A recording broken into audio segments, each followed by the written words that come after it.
Grew up in the UK, where the lights don't always shine. Struggles on the daily, but we keep it in line. On the couch, we sharing thoughts. I'm Daddy Foley. Welcome to Calp's Chats, where we talk about all things positive, healthy, and we love a good success story. Today is an Abandoned Brothers special. Abandoned Brothers is a charity that I represent, and we mentor 18 to 25-year-olds who are struggling with life. So they may be involved in crime, they may have problems with addiction, they may have traumatic childhoods. We're here to help. As we go through the journey today, we're going to touch on Abandoned Brothers, and at the end, I'm going to give some contact details. So if you know anyone who needs my help, I want to hear. Today's guest is actually an Abandoned Brothers graduate. I did not know this. He is an amazing musician, sold over 1 million records, and what I love most about this guy is the creator, co-founder of the I Am Whole campaign, helping over 120 million people, Mr. Jordan Stevens. Hey, Jordan. What an intro. Have I missed anything? No, man, I really appreciate it. Thank you for coming on, brother. Now, in my eyes, Pleasure. You are an absolute legend. And the reason I say that, nothing to do with down with the trumpets or success musically. What I class as a legend in my eyes is someone who goes through adversity, looks at themselves in the mirror, comes out the other side, and then is selfless enough to project that and give that to other people. So first of all, what's it like to be a legend? Yeah. No, listen, I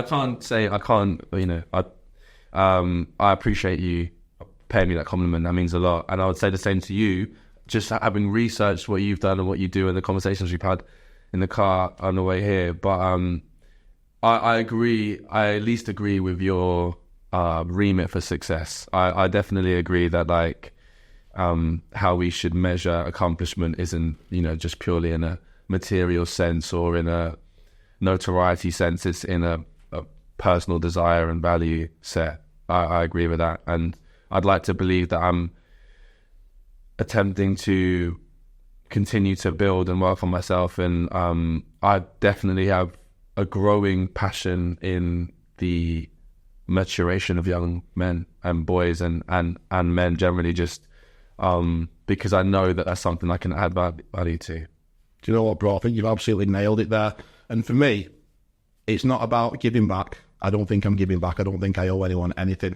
But for me, I feel that for my journey, anyway, I'll speak for myself, is that I'm obligated to help. What do you think about that? I think that that's such a measure of, I think it's a bit selfish, weirdly, in a good way. I think the idea of being of service, giving back to the community, when I really think about it, it's such a shame that that's even seen as, do you know what I mean? That I think you get such a gift from, I personally get, it's funny because we're doing the I thing, this is a raw Spanish rubber. Yes, it is. But we should talk about this because it is an incredible role as part of the Band of Brothers experience. It's something that I guess therapists would also encourage, always speaking from I, not placing a you, not deflecting, not stepping outside of personal experience.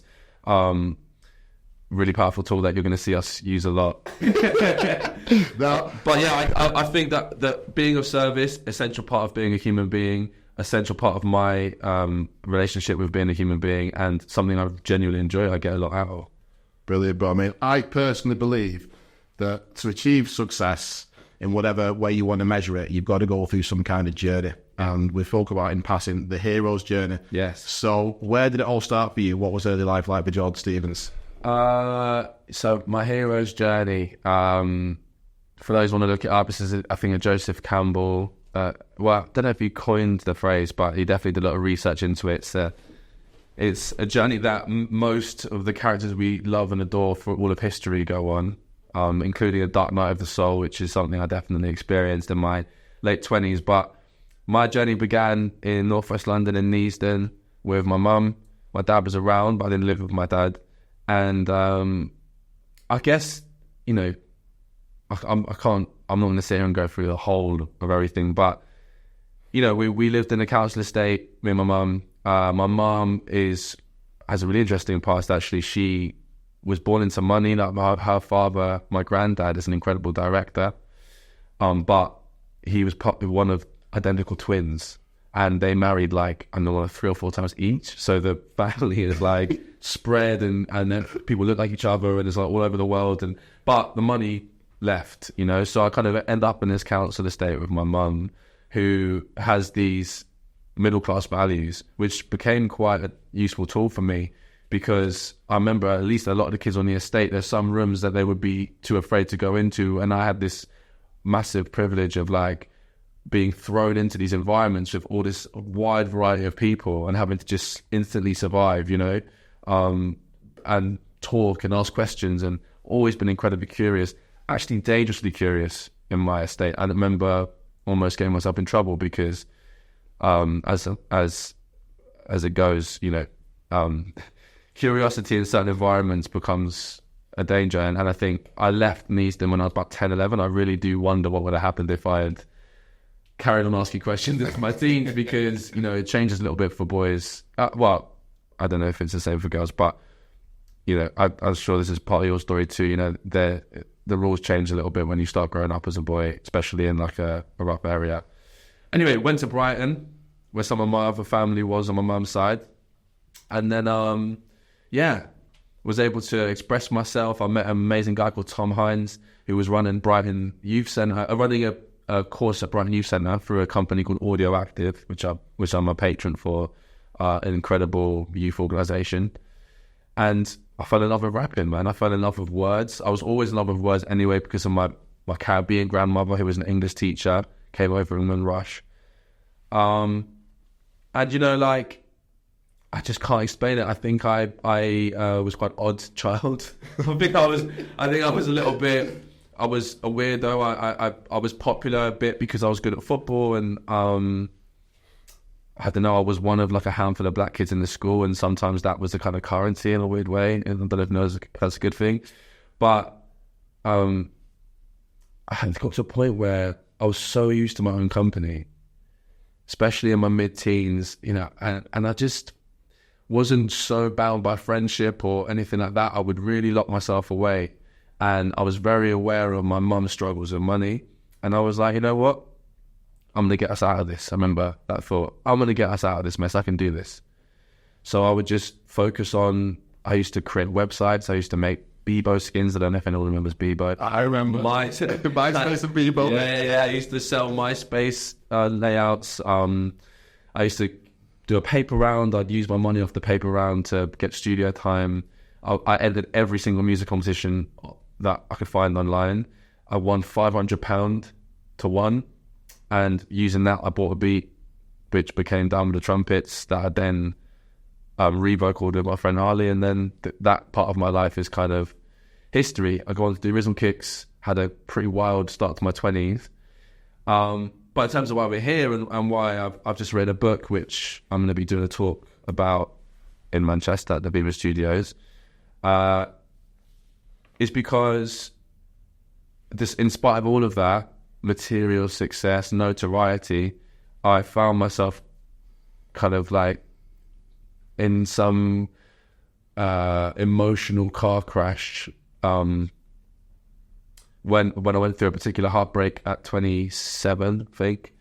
And to be honest, mate, like in comparison to other stories I've heard and what can go quote unquote wrong in life or whatever, it's pretty innocuous. Everyone should get their heart broken.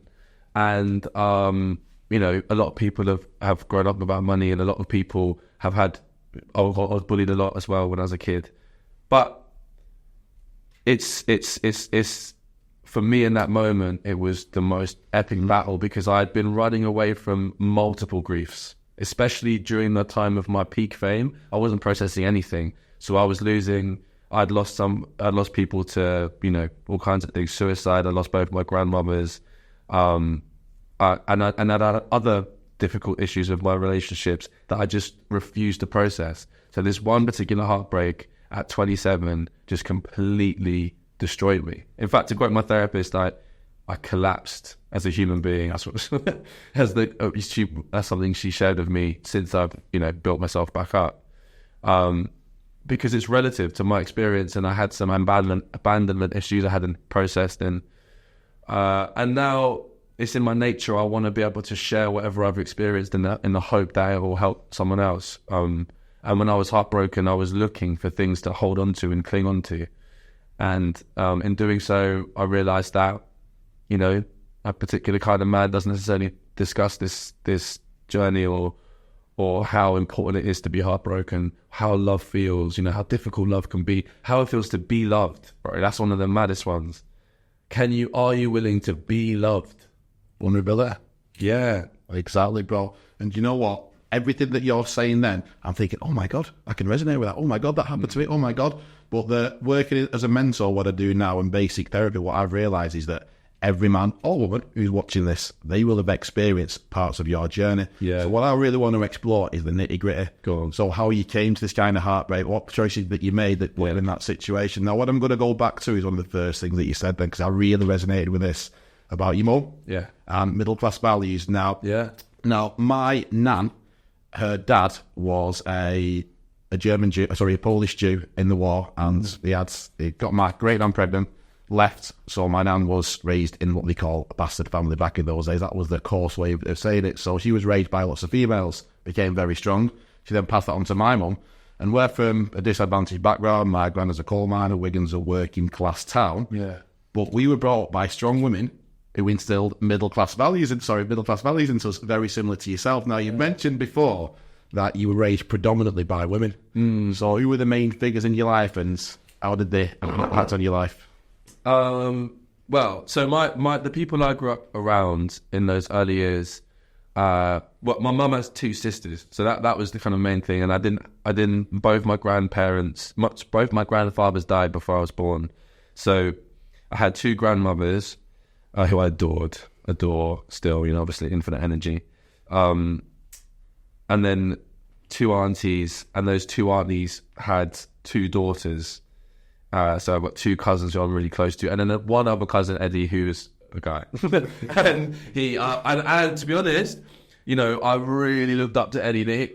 At family gatherings, Eddie was always the nearest.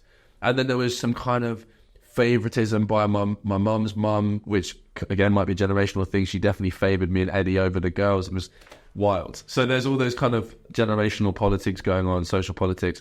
But yeah, so I was mainly just around women circumstantially, and they're all brilliant women. Everyone's got their problems and whatever, and then my mum's immediate friendship circle, all incredibly creative and brilliant. Not just women. I've spoken recently about my godfather, David McCalmont, an incredible singer. Yeah? Yeah. He's very proud gay black man who just can't explain it. I just loved his house, and he had this incredible collection of dolls, and it was just like he was very meticulous, and just I don't know. I was again a privilege for me to understand. I've grown up now with a complete. I feel like I don't know way to word it. I'm like almost allergic to homophobia. Obviously, I don't like it, but it's I can't almost believe it exists, and perhaps that's just because I was able to be around that type of existence and openness as a child. But yeah, and then on my dad's side, I'd seen my Stevens family a little bit, but I'd spent a lot of time at my grand's house. And another incredible woman, English teacher. So yeah, I had a lot of female energy around me, and I think that helped me tap into my feminine side. But I was still conditioned as a boy, as a straight boy. I was still conditioned by society in that way, and ended up making many of the same mistakes that the boys and men around me would make, regardless of whether or not I was open-minded or had open views on things. I was still problematic, and actually, I found this is why I like these conversations. I found that in the last 6 years, it's actually my masculine side that I've really tapped into in order to balance things out, and I feel like it's made me a better person. Yeah, brilliant. And for me, in my humble opinion, you are a very masculine man. Now, my idea of masculine probably isn't what other people's idea of masculine is. I don't think masculine sort of going around fighting and drinking beer and things like that. I feel that masculinity is a set of positive values, essentially. Yeah. What was your relationship like with your dad growing up? So my dad, he was around. He was in different relationships. And my main memories of me and my dad were playing football with him in the back garden of my estate, and I think, yeah, I mean, I write about this in my book a little bit. And I'm conscious of telling too many other people's stories, but my dad had a tough time. My dad grew up as the only black kid in a mainly white area in Finchley in London. He was dubbed by like a music magazine back in the day as the first black punk. He was part of like a bunch of bands. His story is pretty nuts, to be honest. He's kind of a world-traveling, kind of drug-taking, wild child. And, that bled a little bit into the early parts of my childhood, and so it made our relationship quite complex. And I wish he was around more, and I wish he wasn't as secretive as well, not secretive, but like contained, perhaps, as he's ended up being. But in recent years, I took it upon myself to speak to him and build back that relationship. And like I say, he's always been around, but he's just been this like elusive. I'd have to drag things out of him, rather than what I would have wanted, which was being passed down these messages, these teachings, these offerings. So he was always kind of like mystical to me as a child, rather than hands-on. Definitely. I mean, essentially, it was a single-parent family that you... Yeah, I was definitely mainly raised by my mum, yeah. And it wasn't conventional, and your relationship with your dad wasn't conventional. I understand that myself because, again, very similar upbringing myself. Yeah. Did you feel safe as a child growing up? I don't know how would I... So I suppose for me, if I was to relate it to my experiences growing up, go. I kind of never really felt...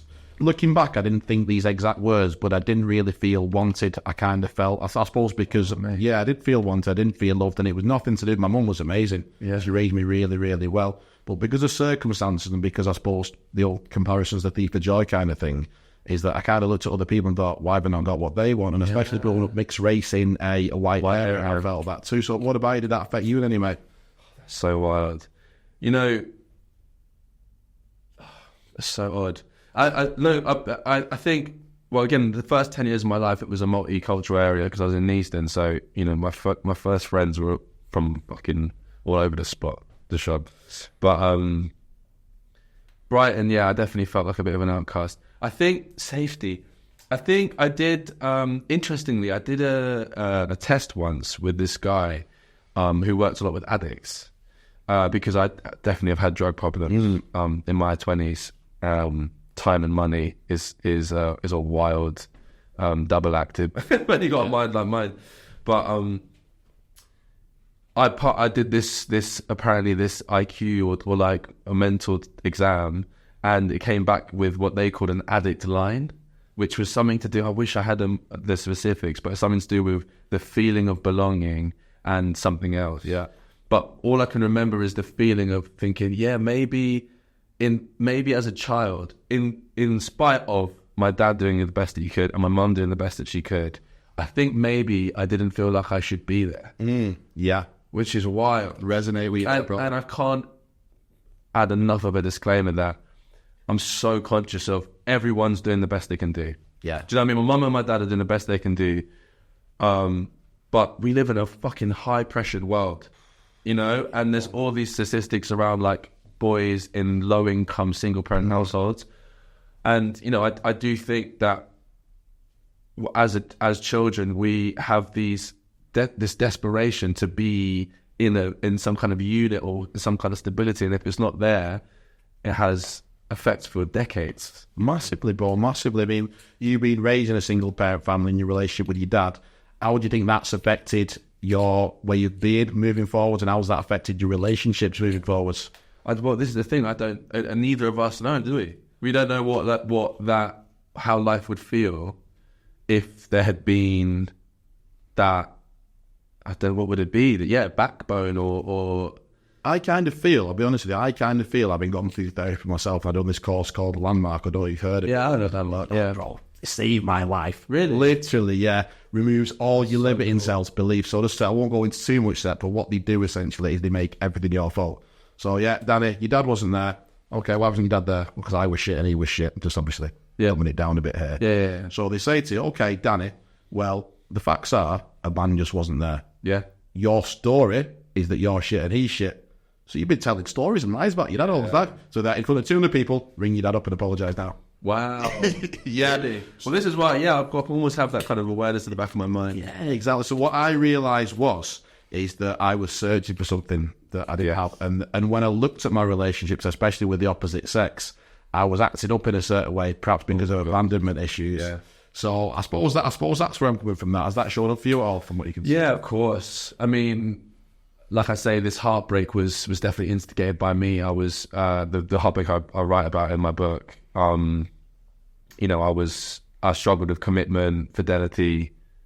I mean, we're talking about me in my early 20s and mid 20s. Some people might think that's to be expected, but I came to a point after, the last time that happened, which was the last time that happened, where I was like, I think I value being able to build an intimate relationship above anything else, rather than just being in the cloud of fleeting highs and constant stimulation, and also constant desire for validation. That's validation. The validation thing, massive. Yeah. Like regardless of how I present and my ability to, I guess the term would be mask, to be able to be in new situations and meet new people, and people think I exude this confidence. I think for a large part of my life, I actually had a cripplingly low self-esteem. Yeah. And that would manifest itself because it was unseen by me, or at least unconscious. It would end up with me, being emotionally unavailable in relationships, neglectful, and ultimately unfaithful. I think that's it, bro. What they call these unseen parts, it's your blind spots, isn't it? It's your blind spots. So how would you identify these blind spots? What advice would you give people who will do the same? Well, this is one thing that sticks with me, right? Is that when we think about intelligence, and I mean we when I say this. We can start now. We can say we. When society, or when I think about intelligence, we generally believe that, I think there's an idea that it's an academic thing. Bright, intelligent people went to uni and da-da-da-da. But there's this incredible philosopher called Alain de Botton, and he says that he calls intelligence pattern recognition, which I think is amazing because it then covers all of these avenues where people would be, if I'm honest, like demeaned actually, and condescended by society.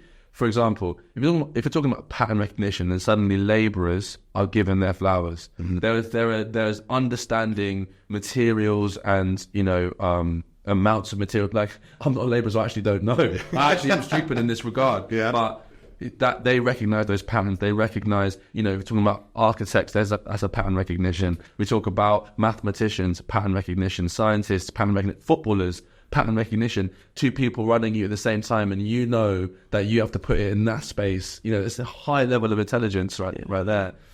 And then to the same extent, emotional intelligence is the ability to recognise patterns of behaviour. And I got to a point where I'd made the same mistake so many times. If I was going to make it again, it would be like a conscious stupidity. I recognized it, and in the moment I recognized it, I have said I have to make a change. They say, I don't know who actually originally said the phrase, but doing the same thing and expecting different results. Einstein. Which is madness. I said Einstein, but apparently it's not true. No way. I've been lied to all these years. Google has been. Maybe I'm wrong. But yeah, doing the same thing and expecting different results is a true sign of madness. And so I'd been in relationships, said I love you to more than 3 women, I think maybe, and every time it had blown up. Every time I felt like I could have done something differently, and so I was like, I have to change something. And my first thing was going sober, which is 6 years I've been sober from alcohol and cocaine. Yeah. And then well done. Thank you. And then and then to be honest, once I started doing that, these other things, I did therapy and I worked at it, man. I think that the big thing what I recognise with you, John, and what a quality that I love in anyone is accountability and being able to hold yourself accountable. Now. Yeah. Well, you've got to go through it. I'm a big believer in the universe, and I believe that the universe gives you a certain amount of chances, and it'll keep throwing you the same lesson until you learn from it. Yeah. And it appears that you've done It appears that you've done that, so good on you for doing that, bro. Now, you said as well that you're a bit of an odd child. Yes. Tell us what kind of odd shit did you do? So, like, my odd child, I mean that, because I've been an only child most of my life, I didn't necessarily pick up on so many of the social norms that other kids in my school were picking up on. I was very black and white. So when people were like, "Oh, what are you doing after school?" And I would say, "What are you doing after school?" And they'd say, "Oh, we're gonna go and hang out in the park." That would be mad to me, because I'd be like, "Oh, I'd rather watch a film. Or I'd rather learn how to write HTML code," because I wanted to be moving forwards the whole time. Yeah, I love that. But I mean, now in my mid-20s, I started to understand that I actually really got a lot out of just sitting with people I love. But it took me a while to get there. Yeah. And so that's what I meant by odd. And then ultimately, I didn't agree with school.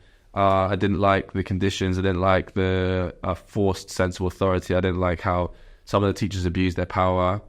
And everything I achieved was extracurricular. Everything I achieved in school was extracurricular, to be honest. Like, coursework I did really well in because I did it when I wasn't at school. Tests I did all right in. I think they're ridiculous as a concept.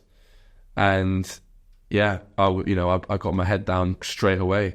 And I think that's why I achieved success young, which, plot twist, I wouldn't actually necessarily think is such a good thing. But it happened, you know. Well, we'll go there shortly. So would you say you're anti-establishment? A bit of a vague question, that isn't it? My mum is. Yeah.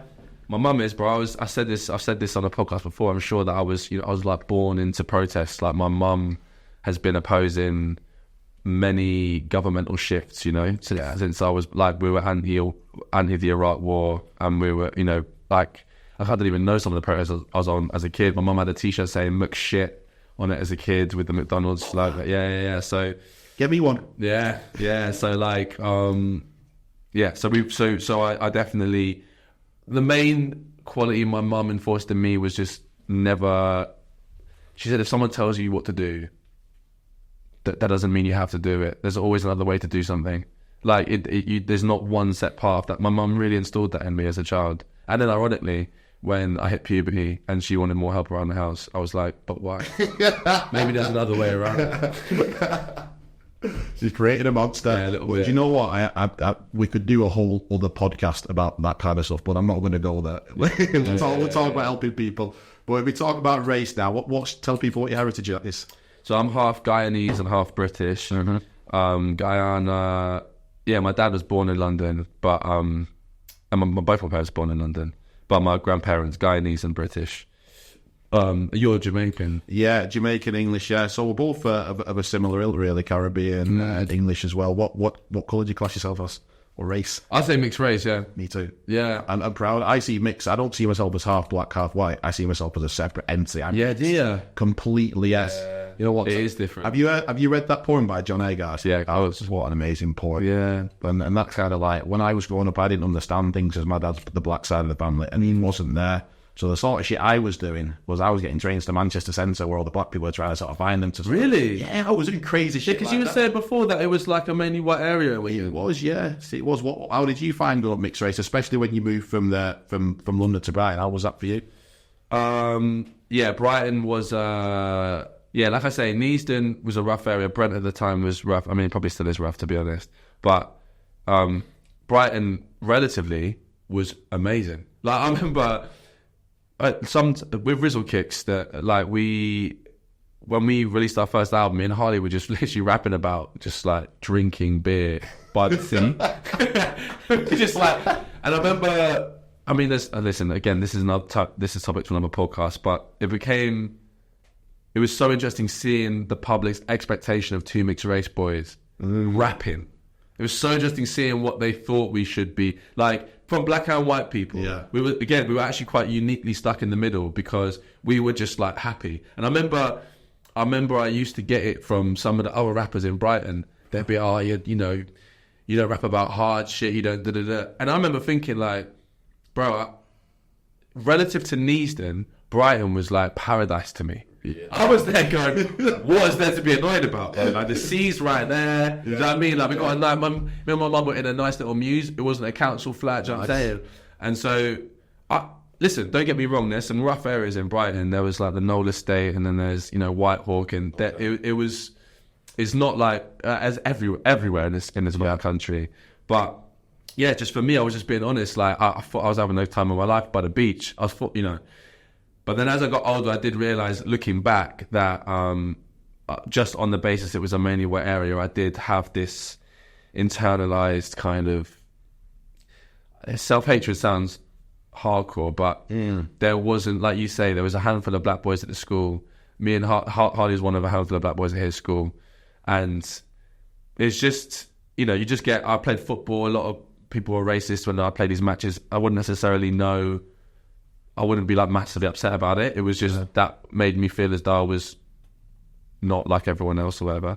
And some of my mates would say racist shit to me just because they were just trying it out. Yeah. I mean, to be honest, we were all little shits though back then, But yeah, it definitely, there was that, yeah. So in one way, Brighton was this kind of more safe, sea-based, like fucking whatever, lot of drugs, lot of sex. Like my school was fucking rowdy, mate. Like, yeah, Brighton was loose, bro. Like, just in all senses, man. It was just like very, Sound like you got some stories. Yeah.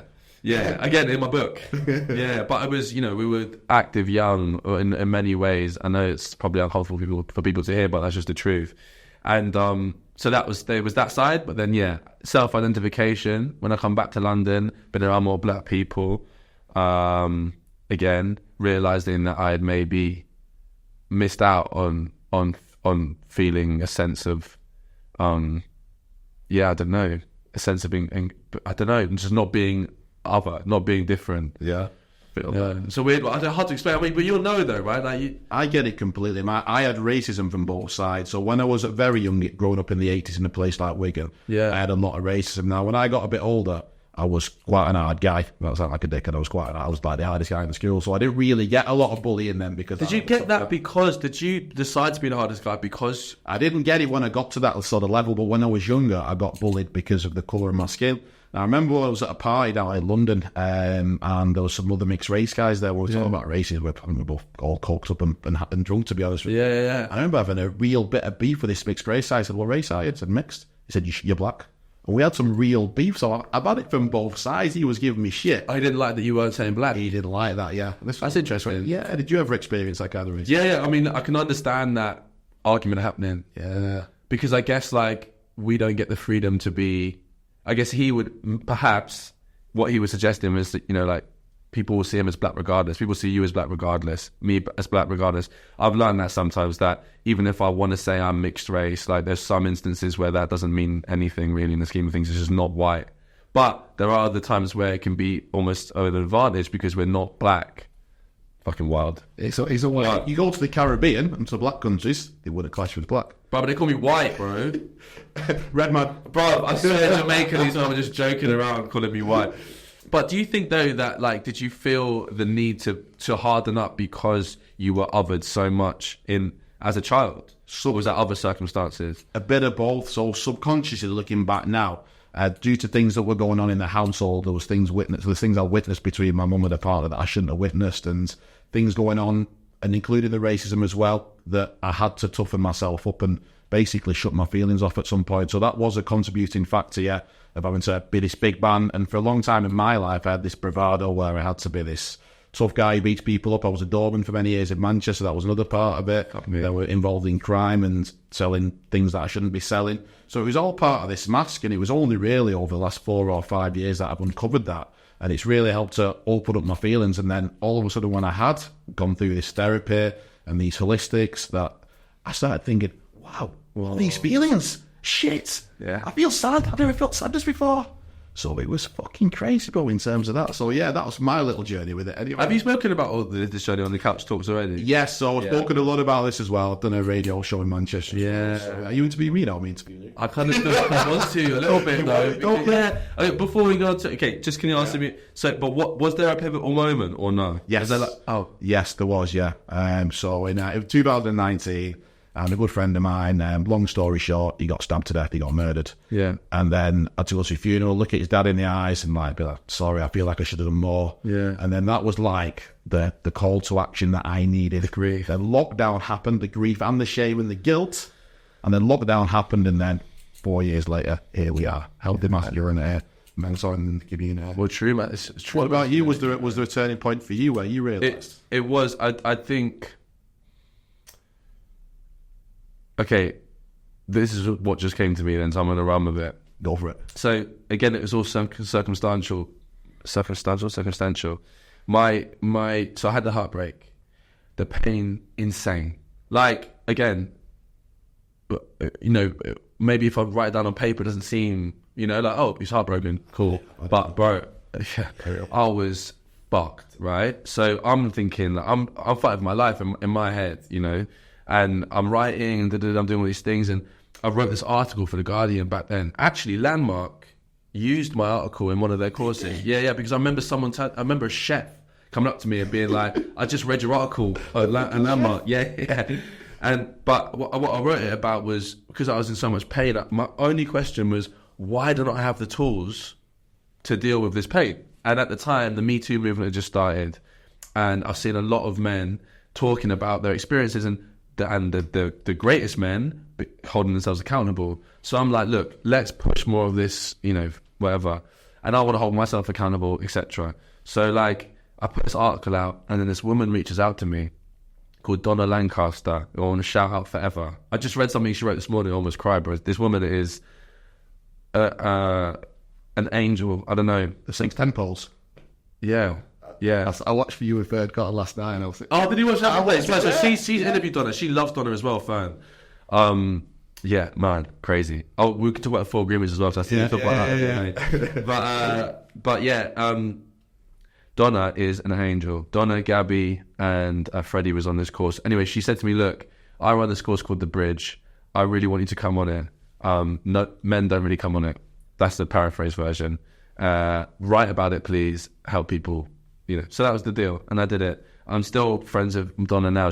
I love her. I feel blessed to know her. And The Bridge, unfortunately, isn't running at the moment, which is something, again, we're all trying to do. Band of Brothers is the next nearest thing I've had to The Bridge. Yeah.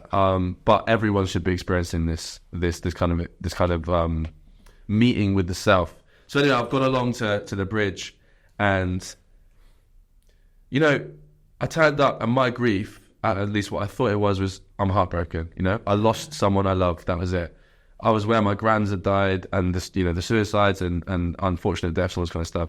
But I'm there, and these people are talking, and some of the stories, I'm going like, yo, I don't think mine is important enough. Yeah, I don't think it's important enough. I remember saying to the facilitator, I was like, I don't know if I should be here, man. Like, it's a heartbreak. Do you know what I mean?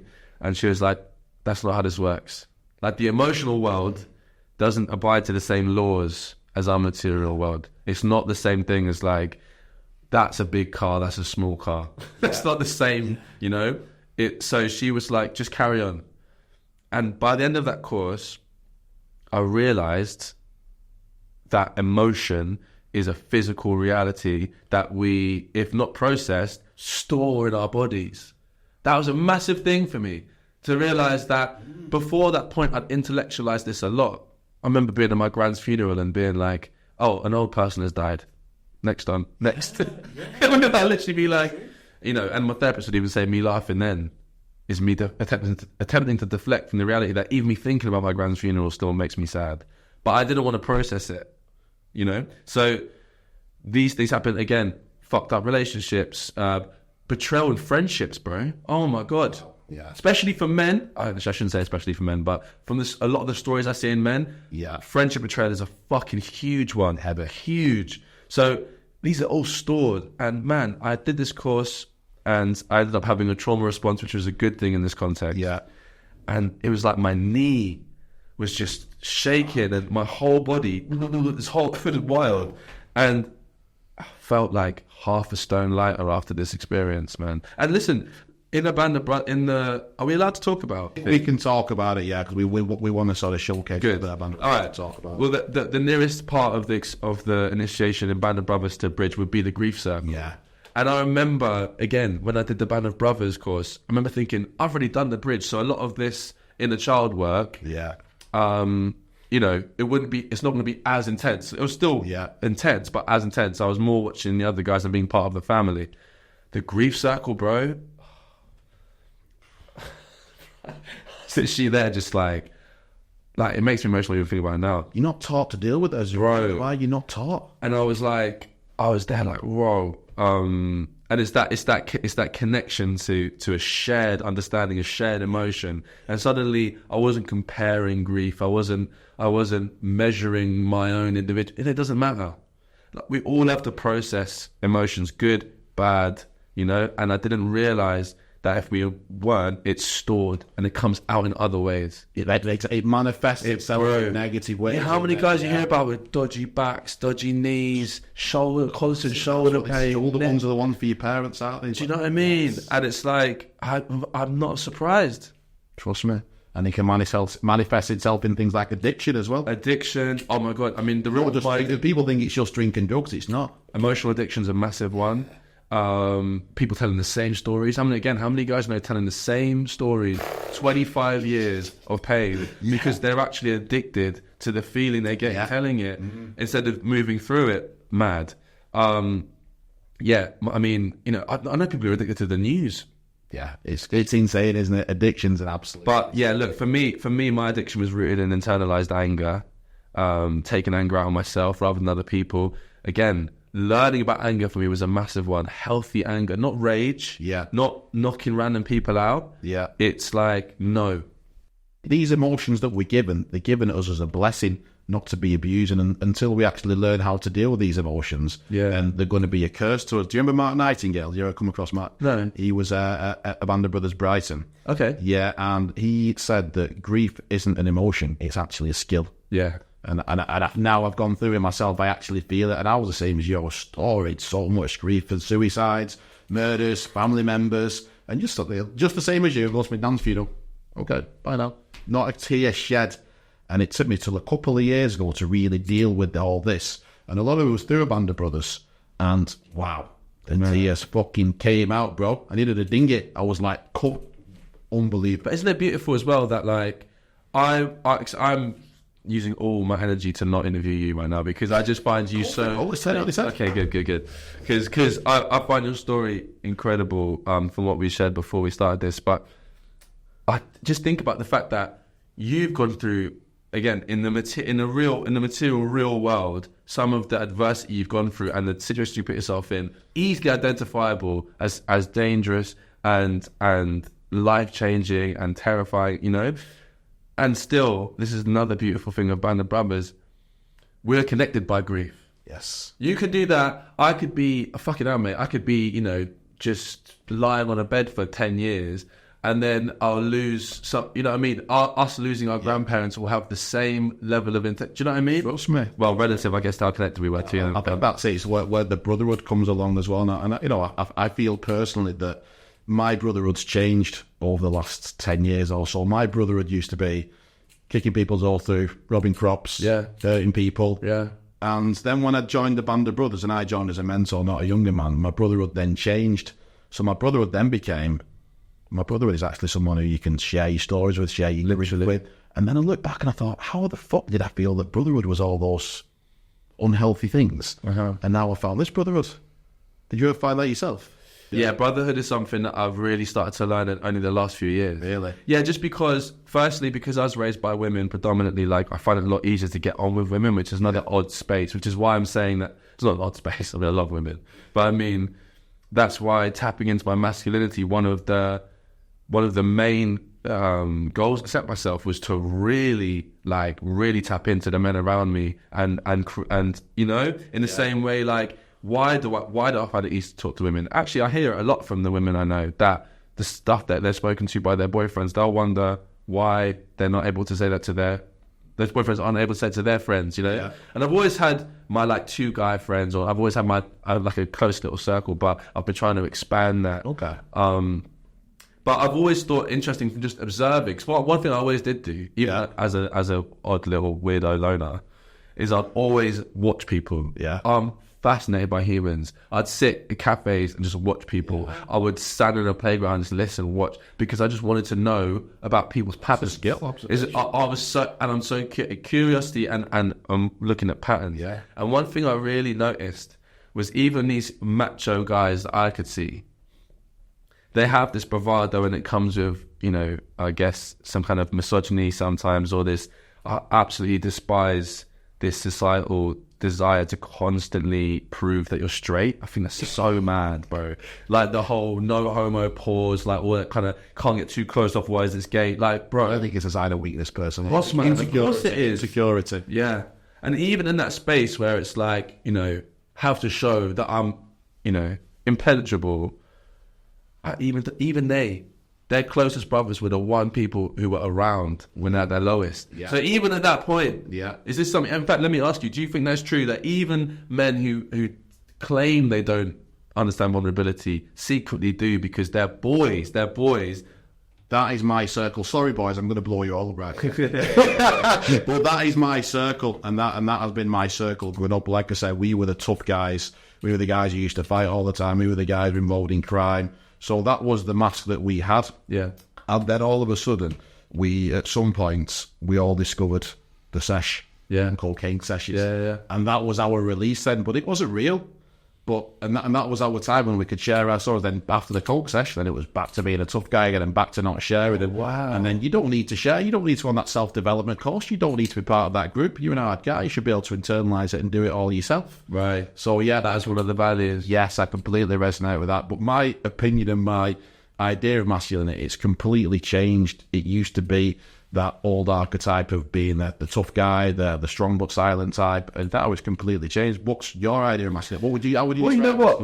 Yeah, like I think the thing is, those values, right? Like the tough guy, strong and silent. Like I don't even think we need to step too far away from. Well, the stoicism, isn't there? And that's almost to a similar extent. To a similar extent. Yeah, I don't know. I know that there's like a deeper understanding of stoicism. Yes. I know that there's a more like shallow understanding that people will adopt in order to just not process things. Yeah. From what I know, I think there's like a real...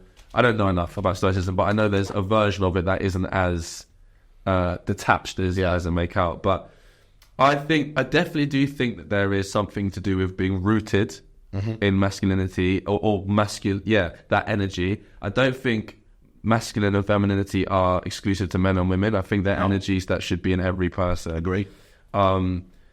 And I, you know what? I don't think there's anything wrong with toughness. I just see it as emotional resilience. Yeah. You know, and I see it as like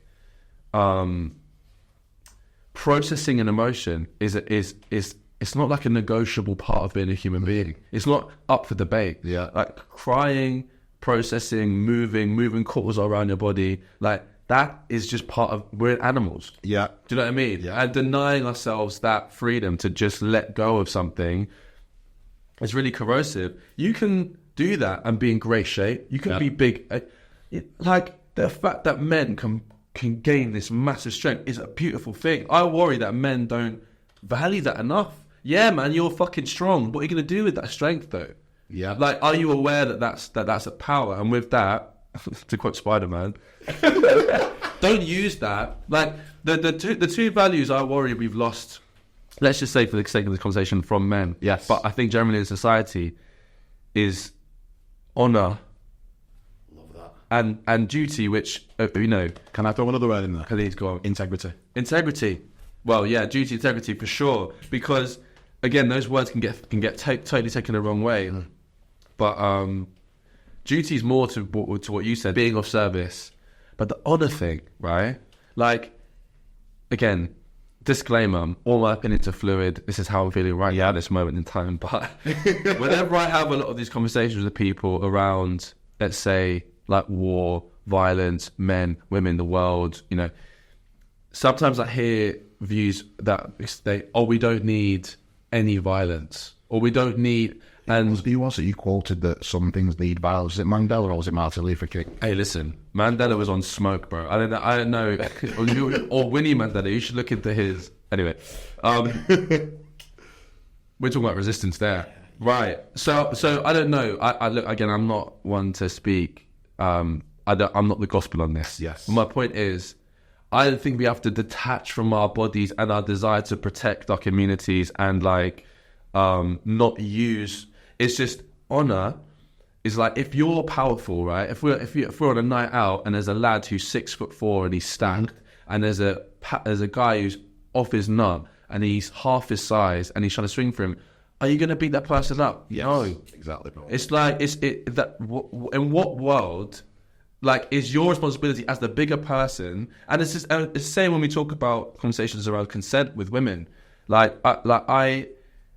Anyway, I think it's our responsibility as men a lot of the time to make sure a woman is safe first and foremost. It is actually. I think that's the thing, isn't it? I think if we were to look at the energies of masculine and feminine, I completely agree with you that we are, that as males and females, we're both made up of it. Of course, yeah. Both, and you've got to nurture both and look after both.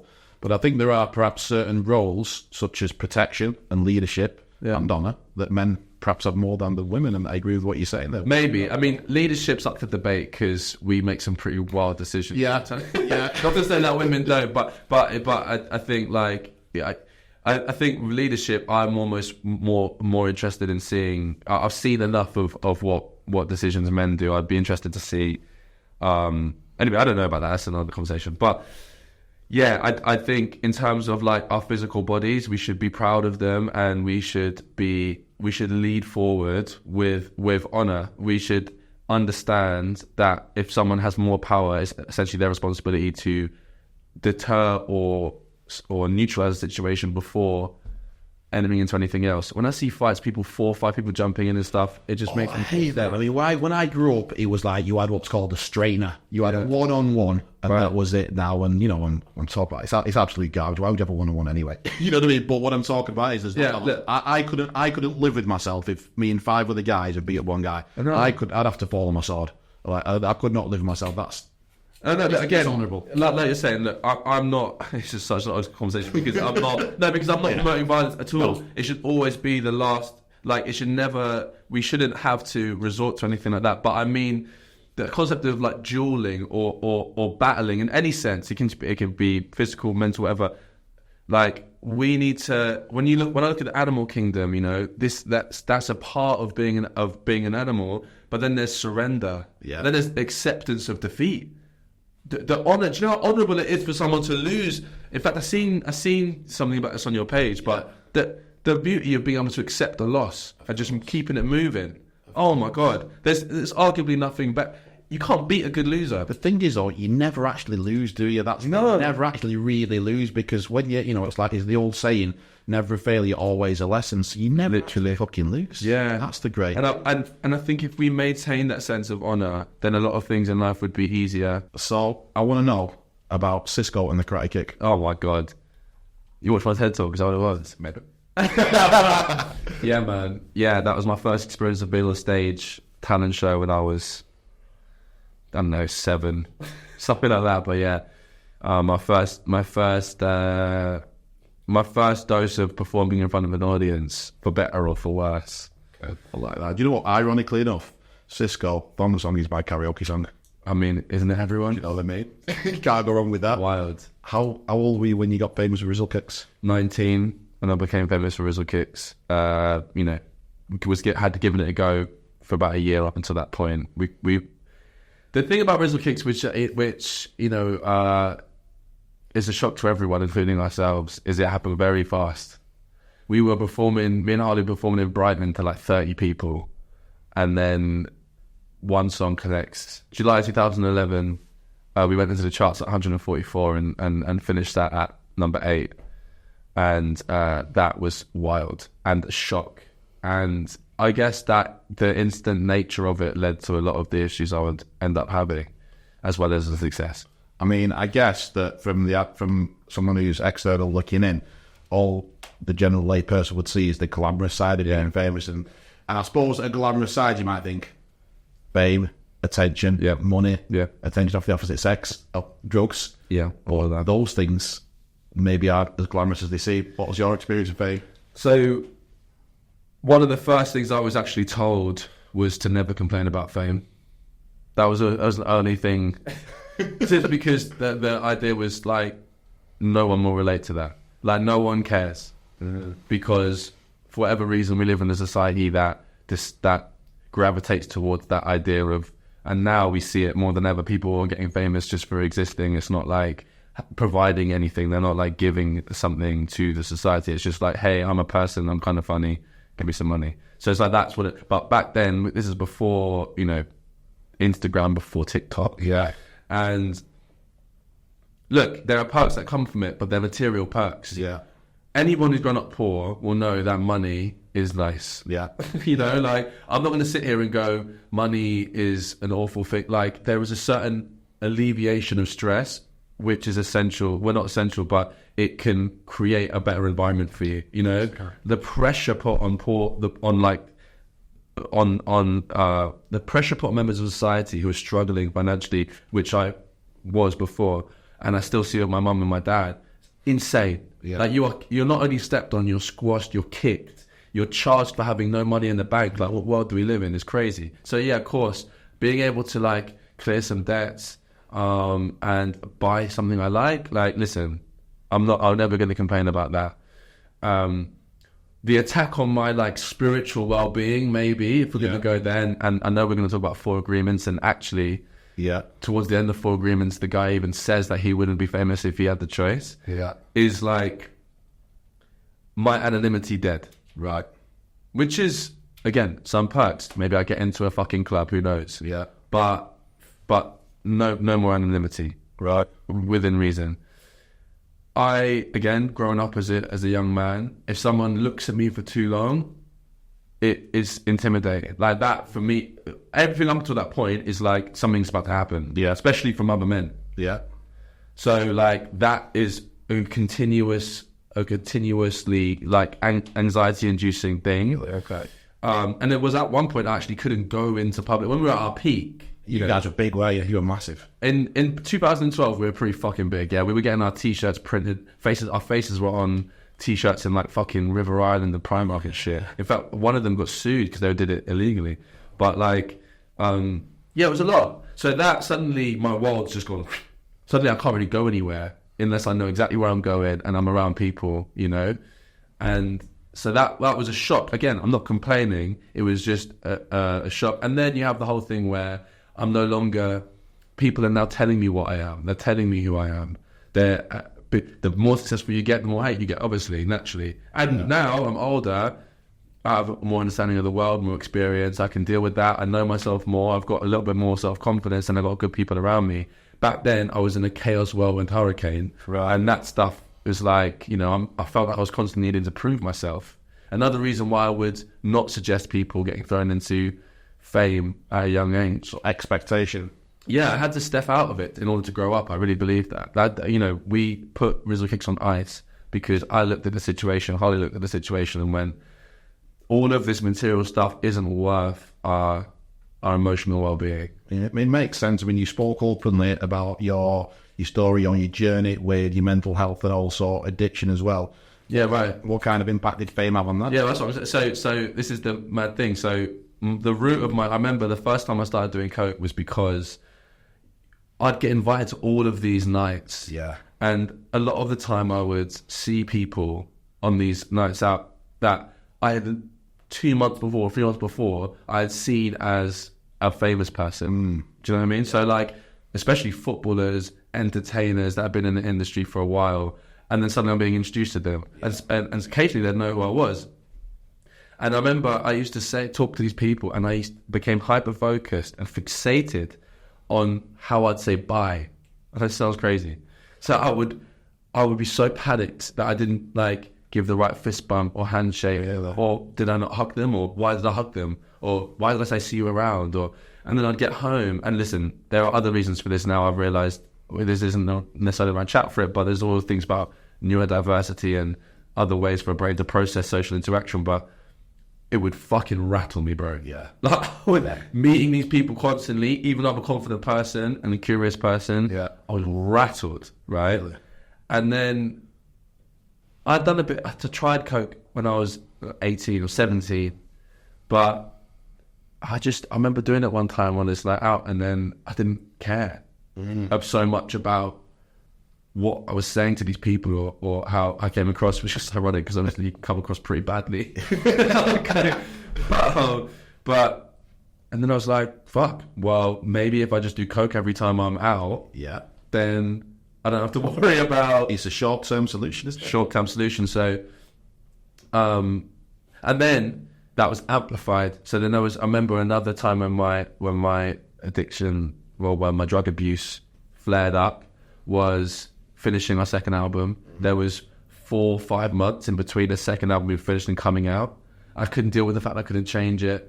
Wasn't able to sit alone with that thought. So I'd go out, I'd get completely shit-faced. And then I later realised that these flare-ups were also tied to me being unable to tell someone I love or in a relationship with to fuck off. Mad, isn't it? Bro, literally, like, and from varying degrees. Sometimes it'll just be like, I don't want to be in this relationship. Or sometimes it'll be like, why haven't you been there?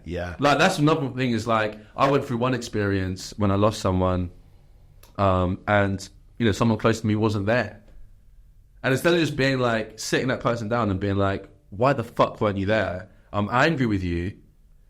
I was like, no, I guess I'll just destroy myself. And then I won't have to deal with that confrontation, you know? It's like we said earlier, isn't it, though? It's like, it's almost like with the grief thing, it stores, doesn't it? And then it manifests itself. It stores, bro. So, yeah, and a lot of the time it was that. It was unvisited confrontations and anger, suppressed anger I'd had towards people I love, because I never wanted to be angry with people I love, bro. I never wanted to. I didn't understand that you could be angry with someone you loved. And still love them. I still love them and actually respect them on that basis. So let me get this right. So what you were doing was essentially numbing the other feelings. Essentially, and I had that myself. I was an addict, and I say it was because I feel like I've dealt with it now.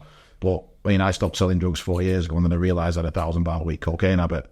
And when I look back now, I just used to. I did go and sit on my own for 3 days, just sniff.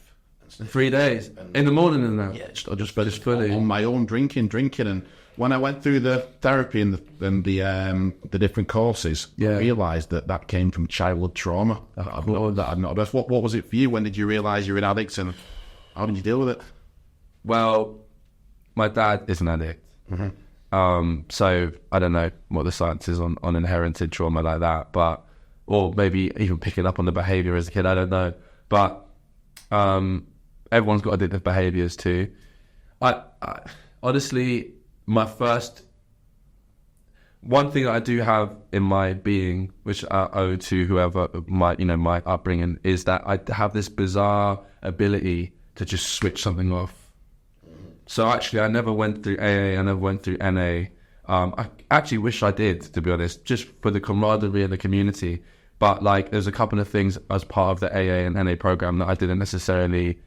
It would just mean I would never be sober for more than a day. Like during my sobriety, I was still smoking weed at the start, and also I'm a massive fan of psychedelics and mushrooms and microdosing, and that hasn't yet been really recognised, I don't think, in some of these meetings as in sobriety. Not at all. Yeah. So my sobriety was coke and alcohol. I know that meant massive amounts to my health, so I kind of just had to go with it. But for all the struggles I've had. Like, my immediate thing is a practicality thing, you know? Like, this isn't working. I need to change it.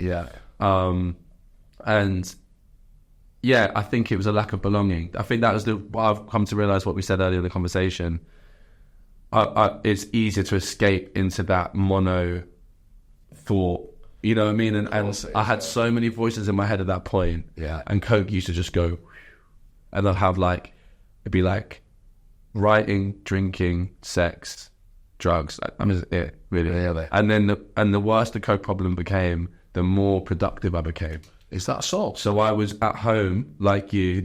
I'd do coke on my own, drink on my own, but I would write loads and loads. Very functional. Do you know what? I've actually I've got a few close friends who've got ADHD, and it's helped me have a real understanding of it as well. And these guys have also gone through addiction, and they've said that cocaine works differently with ADHD. Focus. It silences those voices. Did you find the same yourself as well? Yeah, that's what took me off coke was ADHD medication. What did you take? And then I had to take myself off the ADHD medication.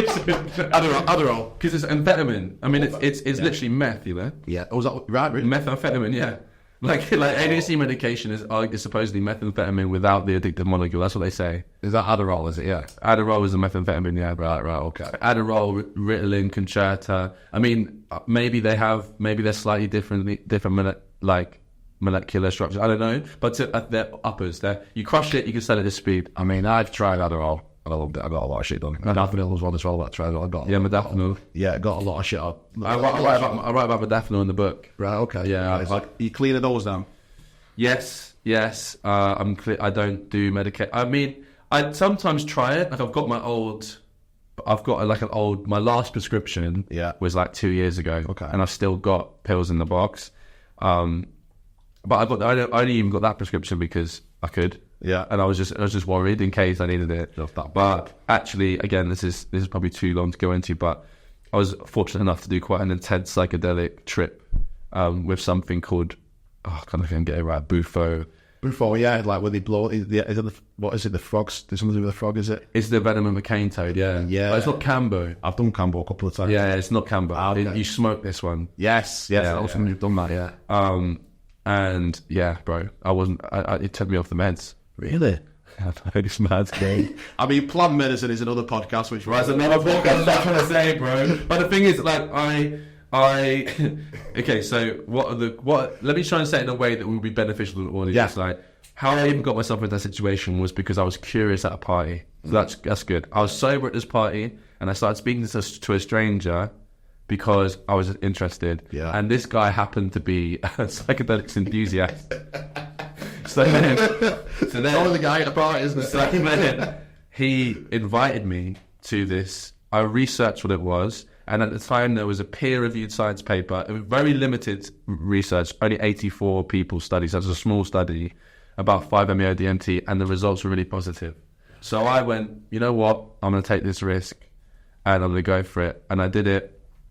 And the guy said to me, I took it with a pinch of salt, I'll never go into these things being like, I'm going to get my life changed. I'll be like, you know, I really believe in plants. I believe in ancient rituals. Yeah. So I went there, and then, the guy said to me, what are you taking for ADHD? I said, Concerta. And he went, well, let's see what the toad has to say about that. I was like, all right, mate.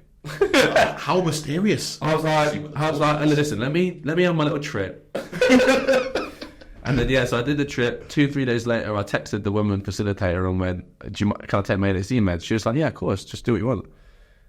Took this medication, and then, bro, I just felt it in my body. I felt myself being pulled away from my body, and I was like, yo. And I just came off it. Literally, I didn't take it again for like at least a year. It's amazing. It's insane. I know, but look, we can't talk about. Again, I'm not. As a disclaimer, I'm not qualified to. That's only my experience. No recommendation being made. But Yeah. Well, that's a great experience. But medication can help people with ADHD 100%. Like I say, it took me off cocaine, which is definitely cheaper. It's inexpensive, and it's more socially viable. Yeah, I mean, I was able to maintain relationships whilst being medicated, but ultimately, I don't want to be reliant on anything. And there are other actions I've taken in life, like the 6-10 pole, which have had remarkable effects on my attention. Sleep, massive. Nutrition, huge. That is so Exercise, daylight. Daylight, massive. Well, community and solitude. Yeah. Like, you know, making sure that's balanced, man. Like, I've realised recently, actually, I've not been alone enough. Really? Yeah. Solitude is so important, I think, as well. Oh, mate. So important. I was speaking to my mum about it yesterday when I had a family meal out, and she was saying she feels so uncomfortable when she's alone. Maybe this is something you need to have a look into. Yeah. I think solitude is so important. Yeah. Spend a lot of time on your own now.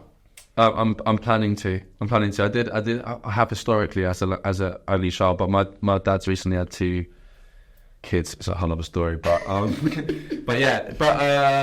going to say was so addiction, doing drugs was definitely an unfortunate side effect of fame, and trying to deal with that, trying to understand who I was in that space, but most importantly, dealing with that as a young man. Yes, I don't feel I hadn't matured yet, in the sense of I hadn't confronted loss. I hadn't put myself in a position where I could be guided by any elders in my community, or any, just given some ideas of where I can go with things, why I'm feeling certain things, which is another reason why things like Band of Brothers is so important.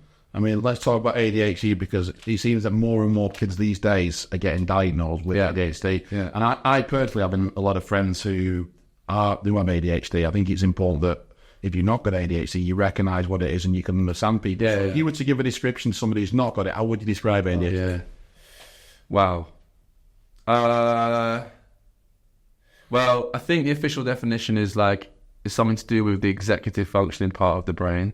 So the reason why amphetamines work differently, again, disclaimer, I'm not a scientist, but this is from what I do read a lot. I watch a lot because I'm interested. Not a dealer either. And but we have an underfiring of neurons to the executive functioning part of the brain. So apparently amphetamines speed them up. Yeah. And it connects, and then we chill out. Okay. Whereas for people who already have those neurons firing, it can overstimulate, and everyone's just on and up.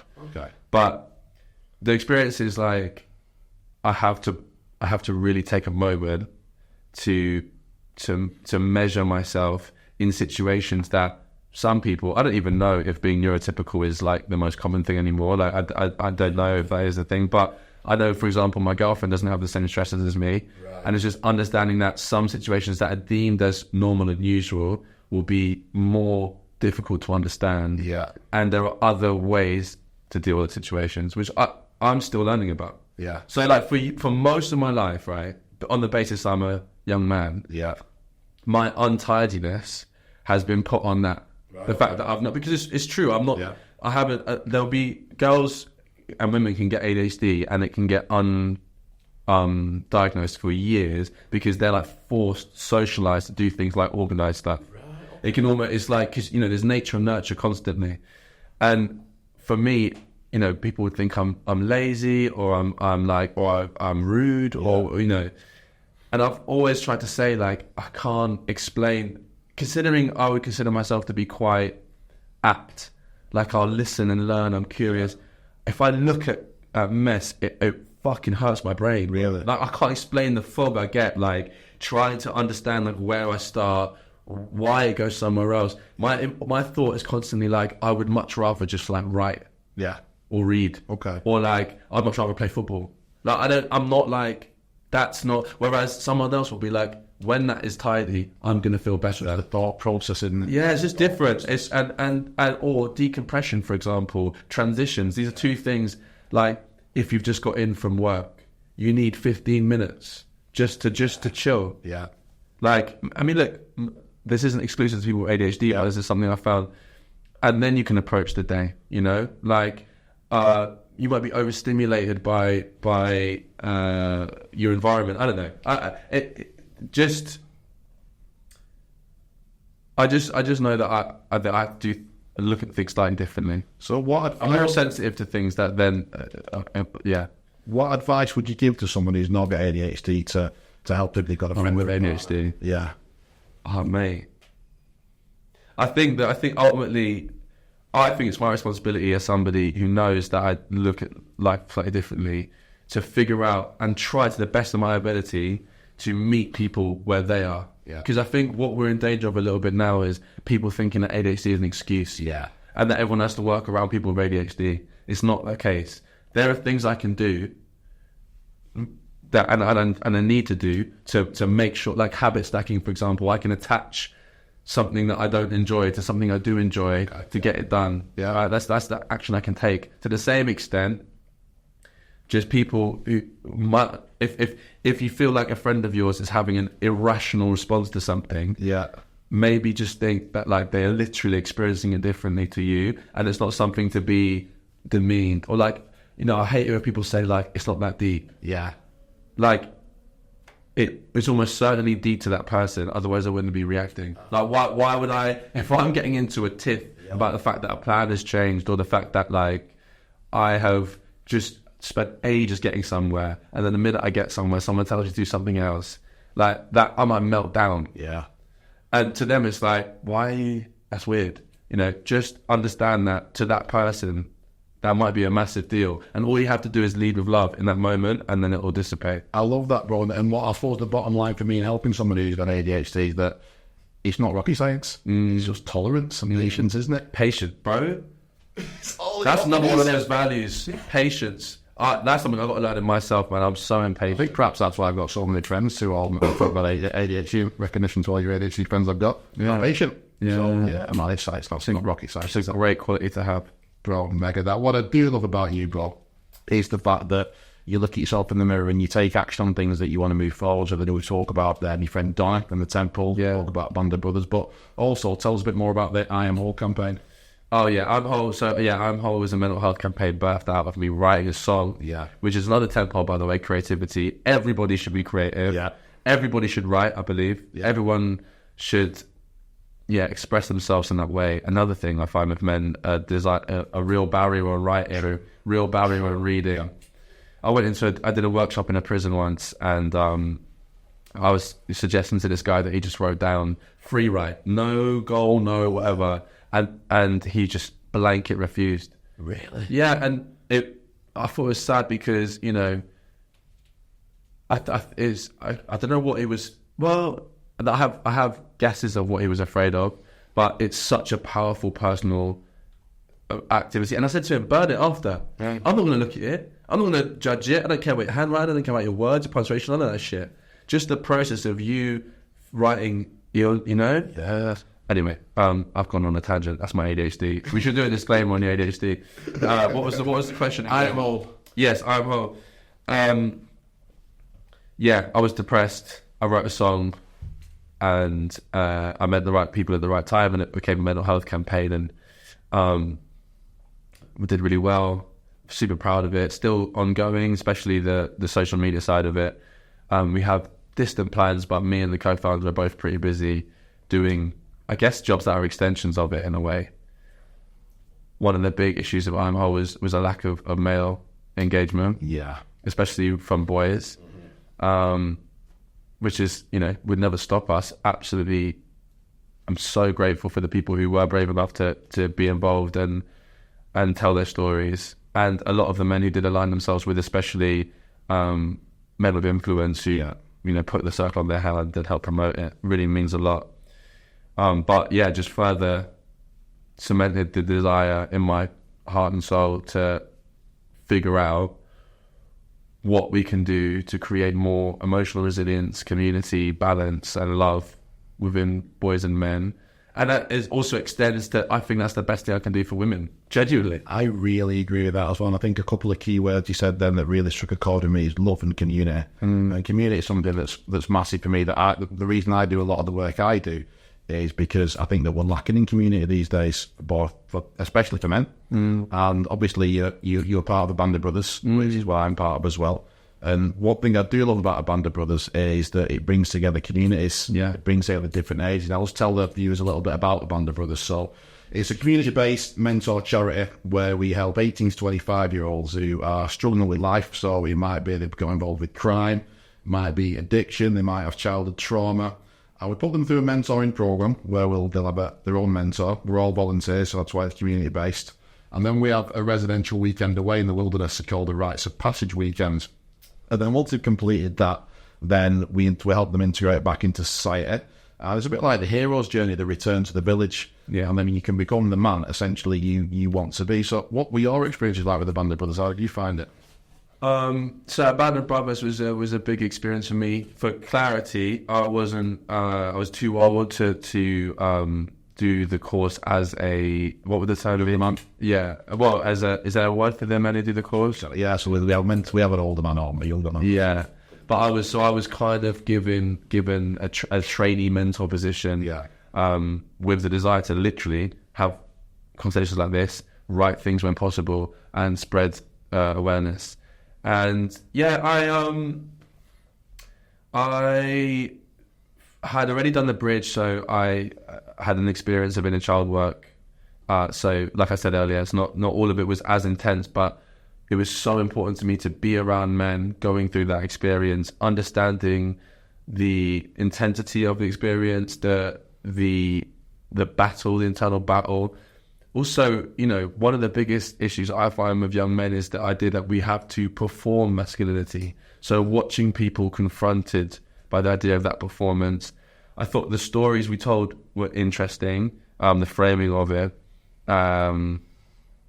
and you know, I do. It was interesting for me knowing how it feels to go through that experience with mostly women, and then go through that experience with only men. That was really interesting to see. What were the key differences, would you say? Well, you know, the thing is that the energies, the core energies are different in that, like, there is this, like, raw that comes with the expulsion of frustration with men. You know, we were encouraged to scream as well when I was doing the process of women, and they did, believe me. And they punched pillows, they did all this kind of thing, but it's, there's like an extra, this gravitas, and sometimes I worried where we were going through the some of the process that there was like too much of a focus on blame. But that's not from the course, by the way. That's individuals. Sometimes I'd hear people saying quite rude things about people in their lives because but that's part of it. And I guess for me it was like new because I had been around men like that in that way, and Really? Okay. and for that reason, again, when we came to the grief circle, bro, like, that is, again, it's so weird not to have this conversation. Like, I don't want to gender things because I don't know how helpful that is, but there's something like the camaraderie I felt at the bridge, unmatched, like Band of Brothers, unmatched in terms of the grief as if for families, next level. Yeah. Do you know what I mean? But I feel like there's something ancient about men being in a circle. I can't explain it. Yeah. Good or bad? Good. Yeah. Good, because it's like the second that circle arrived, and suddenly it's like, Brotherhood, isn't it? yeah, but I was tapped in. Yeah. And then I've heard about this from people who have like been initiated into ancient tribes and stuff about like these grief circles, these men in villages going into these circles and just crying with each other, and then just coming back out and facing all like warriors. What they used to do is they in ancient years gone by. I felt like I tapped into some infinite, you know. So I guess there was something there, some ancient difference in the experience between the two, and Definitely. and I could see this. You know what it was? I can see the socialized differences between men and women in terms of like their immediate responses to the trauma they had faced and where they placed that fury. But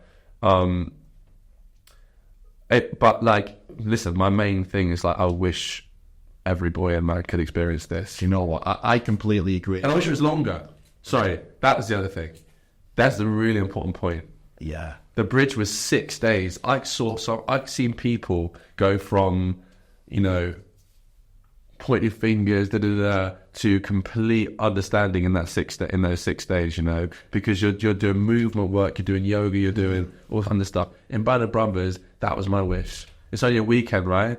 Can you imagine if they incorporated the Band of Brothers with plant medicine? Bro, insane. But even doubling the time, just so everyone can really get a proper sense of each other. Yeah, bro. Completely agree with you, mate. Yeah, but I just felt like so passionately that I wanted these men to have more resources, and like and have more time.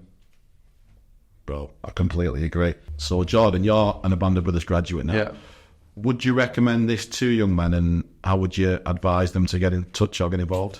Yeah, I would certainly suggest a Band of Brothers to young men. I want there to be more men's circles generally. Like that, I know that they're just popping up around the country, and I think, I mean, you could help with the involvement thing. Is it just a Band of Brothers website and you find your local? Most definitely, yeah, most definitely. I mean, you can contact me directly on my Instagram. It's Mr. Danny Foley, or Abob Manchester on Instagram as well. I'm happy to take any referrals direct, even if it's not directly from, if you're not a young person, if you are a mom, a brother, a sister, a friend, anyone who you think might need my help, I want to help. And I'm happy to help directly. So get in touch. Nothing is too much trouble, I promise you. And also, just never, ever, ever doubt the power of, you know, putting together a circle, holding a space for people to just chat. It's essential. Most definitely. And just give it a go. Give it a go if you got to lose. Yeah, how did you find Band of Brothers? You know what? How did I find it? I found it amazing. Now, I'd already done bits of menswear before, and I'd done the Landmark as well. And we had Before Band of Brothers, so I'd done lots of community work, mentoring as well. So I came in as being brought in as a mentor, and I kind of thought I'd done it all because I'd done very similar things to what a Band of Brothers is. But for me, it was a little bit different. It was the shadow work. So with Landmark, I'd removed the limited self-beliefs through conversations and through just accepting responsibility. But with the shadow work, I actually really got present with it. So when I was talking about the things, when I wrote the things on my t-shirt, I think it was, I'm a drug dealer, I break people's hearts, people don't like me. When I actually got present with those, and what we do, when you had the people around you saying the things, that saying you're limiting self-beliefs, it was actually like I was there. It was actually like I was in my own head. And I'd done very well at sort of over my life, kind of like holding things back and holding my emotions. And I thought, I've done all this, I don't need to do it again. But once I let go and I let myself become vulnerable, and to use that word you used earlier, I surrendered to it. Bro, that's when I got the benefit. You know what it is as well? It's like, I think it's hard for me to comment on the difference between a bridge and Band of Brothers. Actually, now I'm thinking about it, because of what we've spoken about earlier, because of my familiarity being vulnerable with women.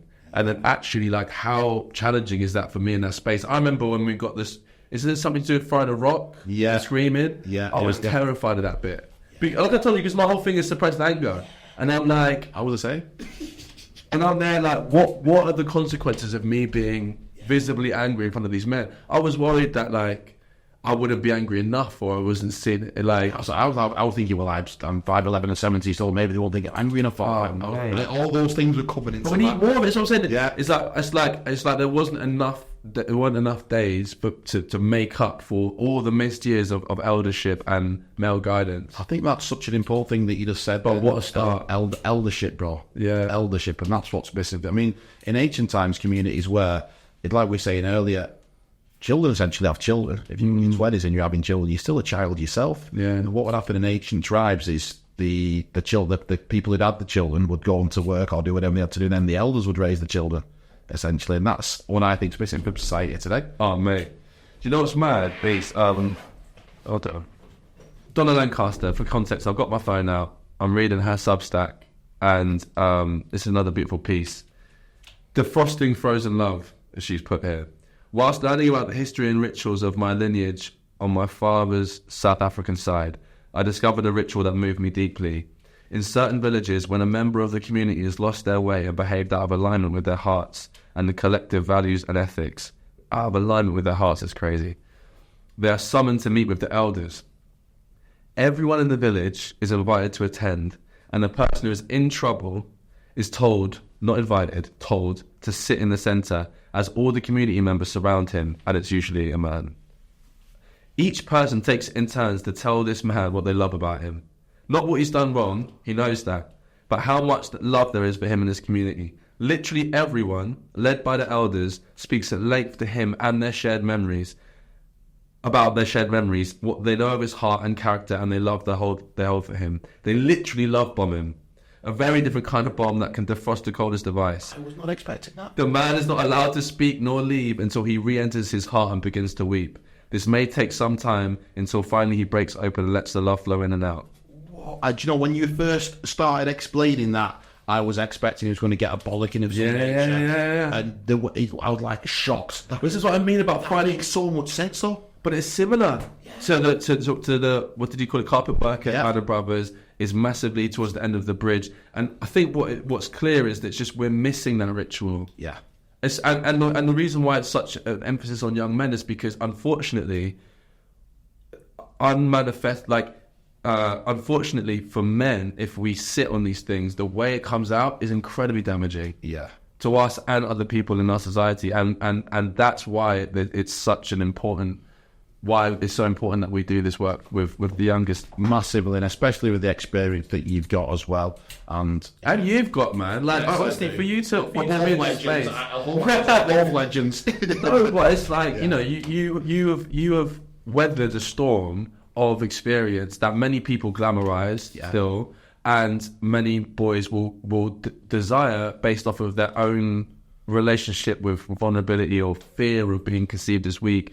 The fact that you've gone through that and you're seeing this as your path now, bro, It's honestly like, that's why I hit you, responded so quickly, because I'm like, this is exactly what we're meant to be doing. And I actually really thank you for even like seeing my story as worth sharing for our real. Unbelievable, bro. Thank you for coming on. But tell us about the book. Yeah, just quickly. So I got this book out, Avoidance, Drugs, Heartbreak and Dogs.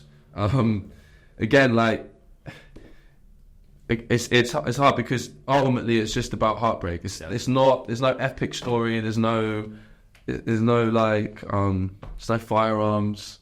Any amphetamines? There's amphetamines. There's definitely amphetamines. But like, I like to believe that whatever I've put in that book is a microcosm, or it's that shared grief you talked about. It's that emotional world, knowing that like, even if you haven't had my experience or think it's that extreme or whatever, there's something in there that we can attach to. That is the beauty of reading. A lot of young men don't read it at the moment. There's a lowering proportion of boys and men that read.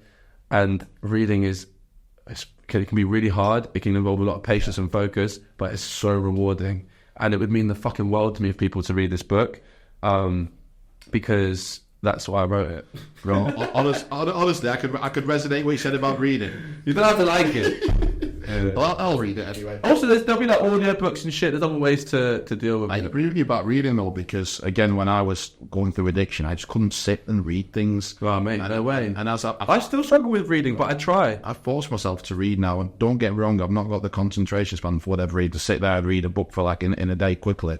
But again, I'm getting better at it. It's calming me down a lot. I think it's helped me on my decision making. It's helped me on peace of mind. And also, I think the main thing, because it seems as though men are more drawn to non-fiction, right? Like, yes. Men and boys, they love what is it? Autobiography. Yeah. And fact, which is great. Again, really important, self-development, understanding a story. You can look at the person, you go, right, I get that part. But what is so amazing about fiction, obviously this is a memoir, so this is based off of reality. But what's so important about fiction reading is there's always truth in that. It's not a lie. Maybe it's not a lie. It's exercising empathy and imagination at the same time, and giving us a break from the severity of life. You can really enter into another world, and that's so important to understanding the world around you. Well, you write children's books as well, don't you? I did. I've written one. I've got another one coming. How did you find that? Almost. Yeah, it's good. No. It's the kids' book journey has been great. I got very lucky. Again, I fluked it. I wrote a story that wasn't even meant to be a kids' book, and then it became one. And but you know what? I'll be real. Like, the best thing about it. I know we're running out of time here. Sorry, boys. The best thing about writing a kids' book, and I mean this, is meeting these kids. I can't explain to you. The best way to put it is like, I was on telly last year. Yeah. Earlier this year, I was on telly. A late night show. It was live. Yeah. Right? A lot of eyes on it. And I knew I'd be finishing about 1 a.m. I looked in my diary and it said I had a kids' book reading at like 9 a.m. or 10 a.m. in Hastings, which is like an hour and a half drive at least, right? The next morning. And I'm telling you, I value sleep over anything. I'm telling you, I was buzzing. Yeah. Bro. Yeah. I was buzzing. Like, there's not even that many kids that come to these things, because it's just up in the air if someone sees it in the local paper or whatever. The joy these kids give me after this show, man, I'm done with this late night thing, talking rubbish about people, I'm there like, I've jumped in this car, and these kids are just so pure, man. These kids, the pure, and what I love as well is I get to talk to these kids, and some of them, they're so shy, they don't want to chat. And I see them at the start, and I'm like, right, I've got an hour to make that kid smile. Do you know what I mean? And it's so rewarding when they turn around. And one time I was in an event for these kids, and this kid must have been 6 years old, right? And he's come up to me afterwards and been like, "Great book, mate." He's literally, like, it was this 50-year-old child that's just he's like, "Great story, son. Love it, well done." And I was like, I probably feel more accomplished than that. But yeah, and you know, that's a beautiful way of ending this, because that is one really important part of the development of men in our society, is that paternal energy. I feel like it's my responsibility to be a man in that space, a father-like figure in that space, and enjoy the presence of these children, because I want to be a great dad. I want to be a present father. I want to be, I want to be part of the reason why the next generation feels more in touch with themselves. Bro, and I was actually thinking, how am I going to close this? And you just took what I was going to say is, not only, Jordan, are you a top bloke, but you're also an amazing role model. Oh, you too, bro. Come on. Big love. We'll do this again. Yes, we will. Come on. Couch chat. Couch chats. Talk from the couch, revealing what's in our minds. Life ain't always easy, but we hold what's kind. From the highs to the lows, we learn from our scars. Late nights, bright lights beneath the same stars. Community's the heart and it keeps us alive.